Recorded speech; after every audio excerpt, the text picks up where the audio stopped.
Started dancing around 2005.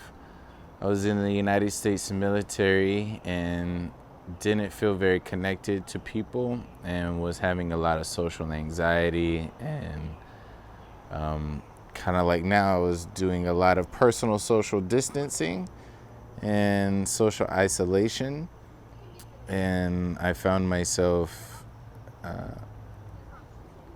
socially inept, just not able to be around big groups of people and not finding my own personal connection with human beings, friends, family, acquaintances.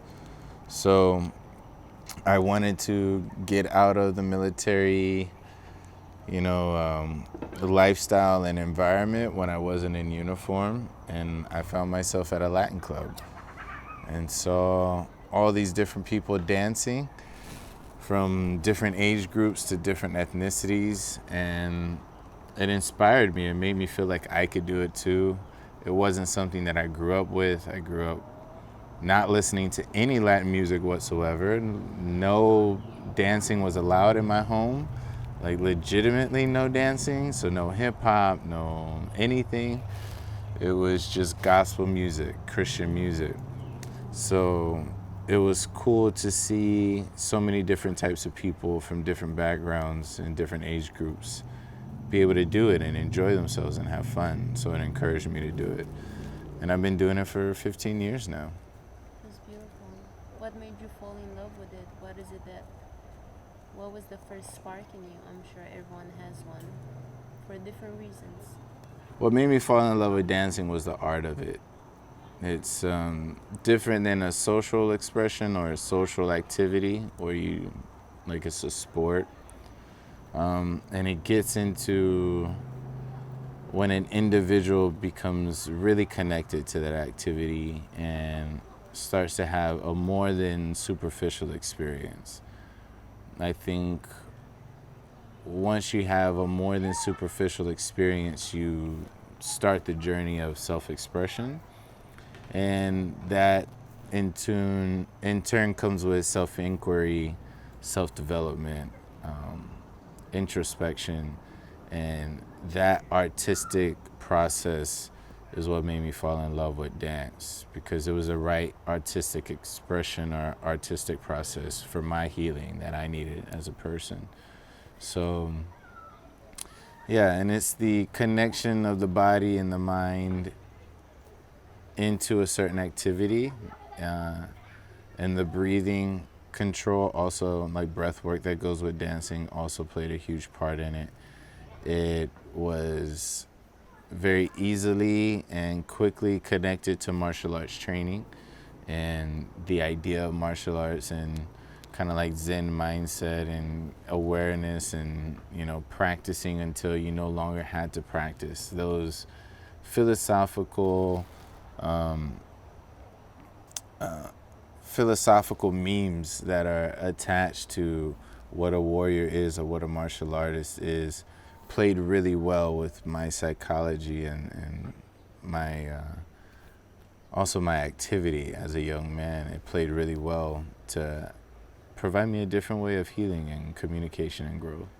Did you experience that from the beginning? Because it it sounds a lot more profound than just someone who loves dancing and enjoying the social aspect of it. I'm gonna go dance to have a few drinks and spin around with my friends. How did you how did you perceive it from the very moment you first saw it? Was it that from from the beginning? I would say that the deeper relationship or a deeper connection and expression of dancing, I think it definitely was there in the beginning when I fell in love with dance. It definitely was a big part of why. I think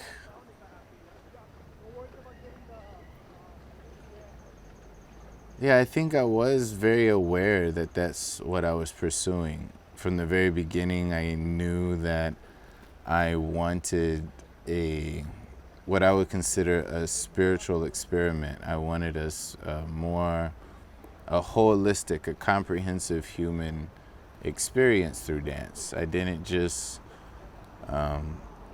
see it superficially as most people would when you're just going to a club to enjoy yourself.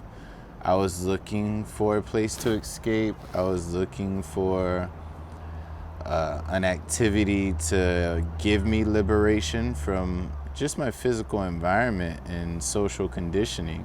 So I just needed something that was outside of those boundaries. And so salsa very easily and quickly, or dance for that matter, became immediately spiritual and self-developmental because of that, because of what my initial pursuit was. The social aspects and the fun and the activity itself,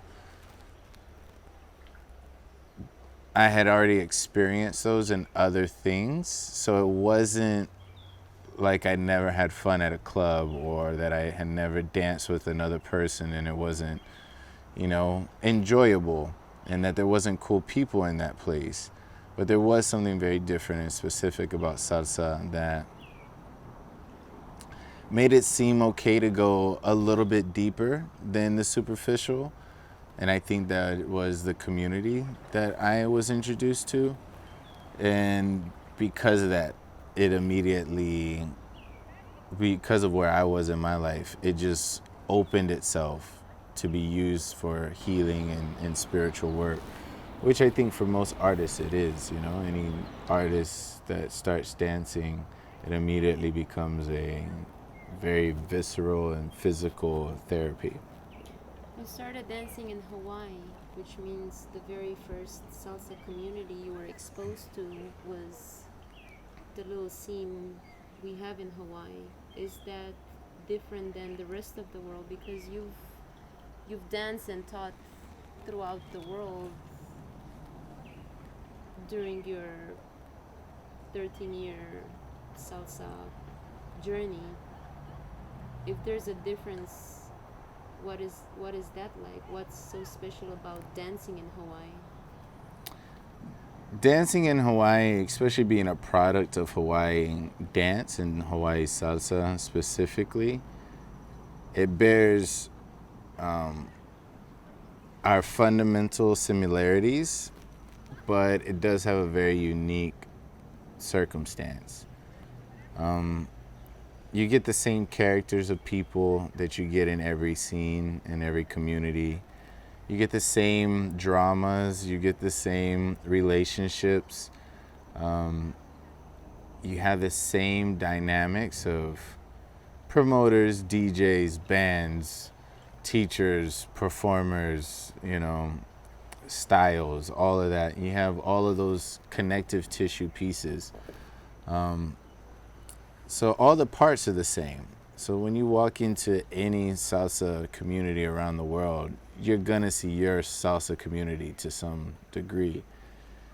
What makes Hawaii's condition particular is its isolation. It is the most isolated piece of land on the face of the planet.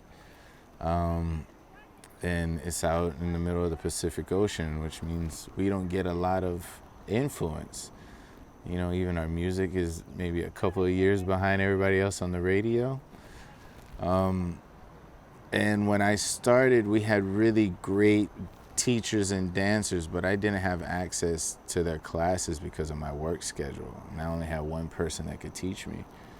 So even within an already limited community of maybe 2 or 3 teachers total, I had even a further limitation of only having access to one teacher. And with that, I was also limited to only learning the fundamentals. There wasn't a lot of expression. I think Frankie Martinez's Afro-Latin funk had just kind of maybe come around on its second, like boost in popularity and people wanting to get that style and that practice in. So I was around a lot of dancers that had that practice mentality. And I think Frankie introduced a different practice mentality than others. There was an entire in the studio with your teacher community idea, and I think Frankie really created a self practice. Like there was this. I remember the first time I even got a glimpse of the Afro Latin Funk DVD. It was like it made you want to go home and get better, so that if you showed up in that class, you wouldn't look like a fool. So everything about in Hawaii at the time was very much self-study and experimenting together on the social dance floor, and that's what I always learned, and that's what made our community so different. Was that you shared. It wasn't a comparison. It was a legitimate sharing of information and practices, and you shared what you've been practicing with your friends, and then you would practice those things together and then go out dancing. So the isolation created a different dynamic of relationship for us, and also because of the Hawaiian culture, things like ohana and aloha and just mutual respect and value, it changes the perspective of the way that people even meet. You know, I step to you very differently under a spirit or an idea of aloha than I would of even me growing up in Houston, Texas, Southern hospitality. I might be very hospitable once you come into my home, but at the gate, before you get to my front door, there's a no solicitation, we have gun sign, right? That's Southern hospitality. But with Aloha, I instantly recognize the spirit in you, and therefore I reciprocate that, or I return me just being aware of spirit and being in you. I reciprocate that with love. I return that with love. And so just even the energy of relationship was totally different in Hawaii. And so there was this very soft and welcoming energy to practice and sharing, and not just sharing information but experiences. And that's always made Hawaii a very special place for me as a dancer and as a human being. I think probably the greatest gift to my dance outside of my isolation has been the nature and environment of Hawaii, the culture, its spirit, and legitimately the nature. Instead of being in a studio taking classes and pounding away at new footwork patterns, I was at the mouth of the ocean or in a mountain somewhere doing nothing but basic right turn, crossbody lead and follow, the real mechanics of partner work and very simple shines, and just mastery of my own self and my own space. And doing that within nature, it is something very different. Your senses are heightened, So instead of me focusing on the look of what I was doing, I became way more aware of my body and the movement that I was producing, because everything was sensory. Everything was aware. I had to be conscious of what was moving because I couldn't see it. I had to feel it. And not only did I have to feel what happened, but I had to feel the movement of what was happening right then and there. And to do that, you need peace, you need focus. Awareness and consciousness are very important. So there was a conscious practice that developed within nature, and an awareness of myself and the environment around me that was generated because of that. You're quite abstract on a small island with limited exposure, and even now with the internet, right? all of a sudden we can learn so much from anyone. Out of a crowd of people, you look different. What, who inspired you to choose that path? How did it all start? Because you could have just learned the basic repertoire. What inspired me to pursue my path of dancing and developing style and my pursuit of dance, period, the method that I pursued it and the intention that I pursued it with, I was not very conscious of. I didn't know that it was something different. It was the only thing that I had been taught. My first teacher, Carolina she she didn't teach me steps. She taught me feeling in music. She didn't know how to lead, so I learned how to reverse engineer a lead. She told me how it was supposed to feel from the follow's perspective, and then I had to match in my energy and in my process the feeling of her perfection, and that's how I learned how to lead. And then I wasn't taught shines, I was taught instrumentation. So instead of learning a system of shines or patterns of shines, I was legitimately taught what textures of footwork worked in salsa or had been prescribed already. And I was taught how to hone in on a certain instrument and to interpret and also anticipate things that were going on in music per instrument. You know, like my first teacher, Carolina, she's a flute. Anytime the flute goes on, it's like her and the flute are one. When I first started dancing, they called me Happy Feet because drums would go off and I wanted to make sure my feet hit every drum in the song. So the musical intention or the mastery that a musician has of an instrument, that was immediately implied and applied in my dance from the beginning. I knew that my body was an instrument because all of my teachers told me, this is your instrument, you're the musician, you have to play the music, but you got to be in the music or at least be the music in order to do that. And that was all of my teachers. I never had a teacher that said, here's some footwork for you to practice. I had teachers that said, here's some music. How does it make you feel? Where do you want to move? Let me show you ways to do that and ways to practice doing that. So I was never given the syllabus. I was always given the theory and then told, here's a lab, you know? I take my approach way more like what you would consider an old school hip hop dancer, where it was a lot more of, here's cultural elements of our dance and our art form. Now you go in a cipher with other people and in your own house and you practice it, and then you go show it to your friends, and then that develops something. And then what comes out of that, you practice it until it becomes a pattern. That's a beautiful advantage to have from the beginning, because to connect with music or to be aware of what you dance to eventually makes you a better dancer, makes you a lot more connected to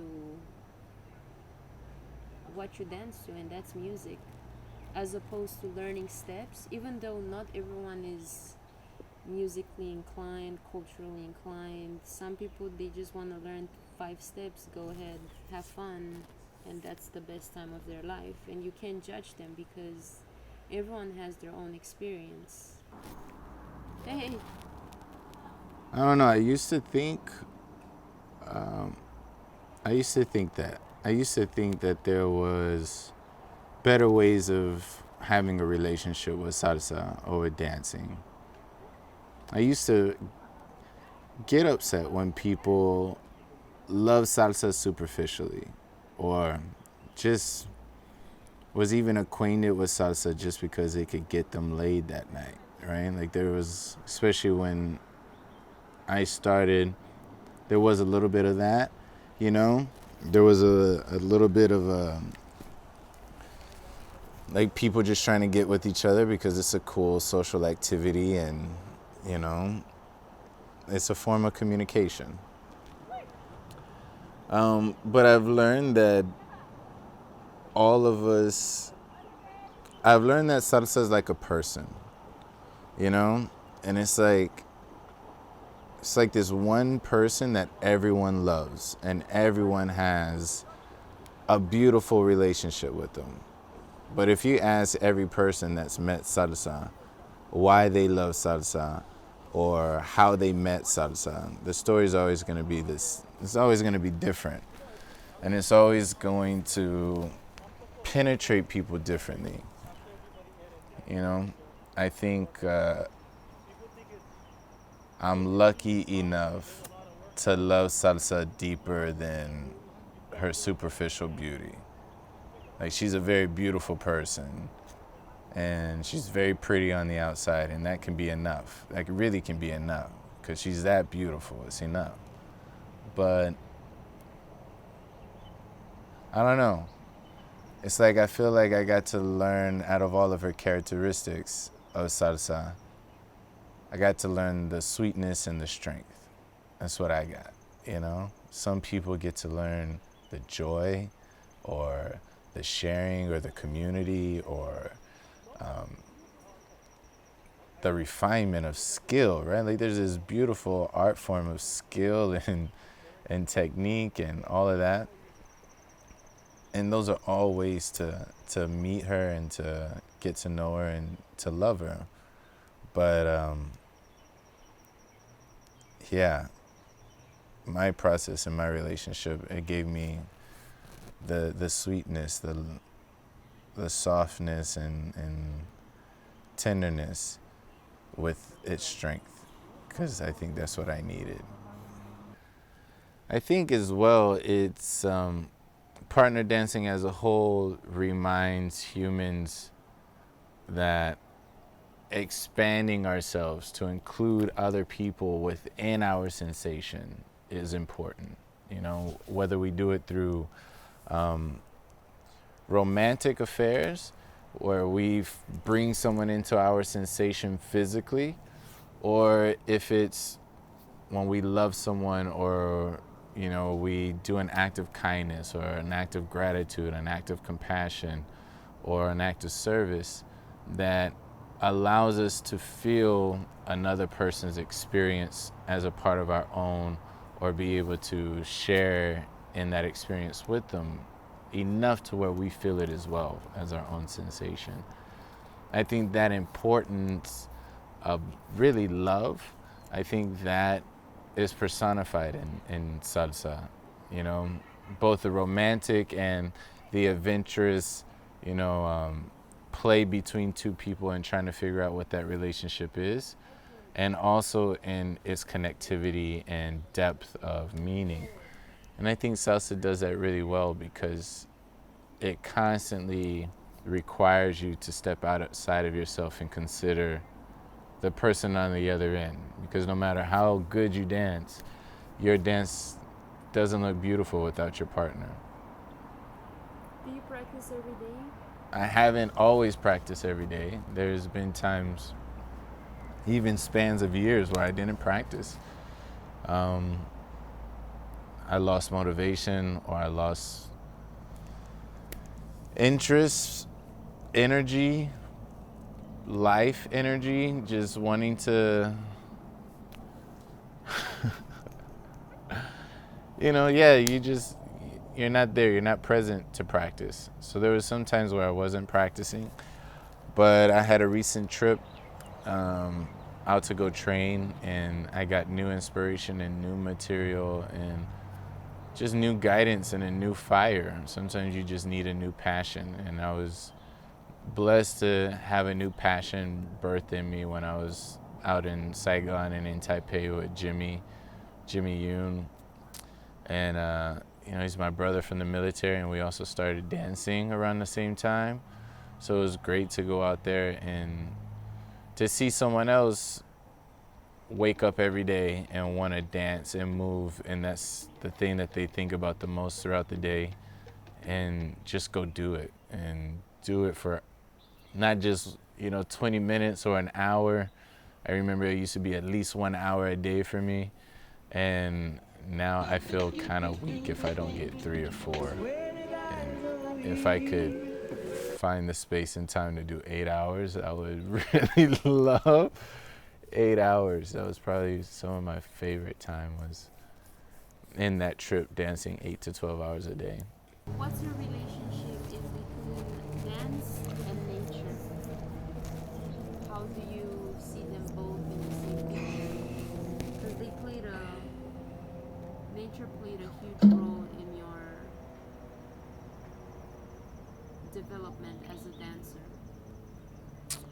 For me, dance and nature are tied together. They don't exist without each other in my life. After about my second or third year of dancing, I was introduced to Orisha deity dances and Ifa, Lukumi, Ocha, all of those, Santeria, all the deities that dance for those traditions. And it instantly introduced the relationship or made a deep connection for me between the movement of nature and the movement of my body, the movement of all things, to tell you the truth. When you sit and you watch nature long enough, you realize that the entire thing is one huge dance, and everyone's dancing and energies are dancing in between, and everything that looks like it's not moving is growing constantly. It's constantly within movement, and there's subtle things and there's big dynamic ones, and it's all of those pieces together that become the choreography of your life. So for me, the relationship between dance and nature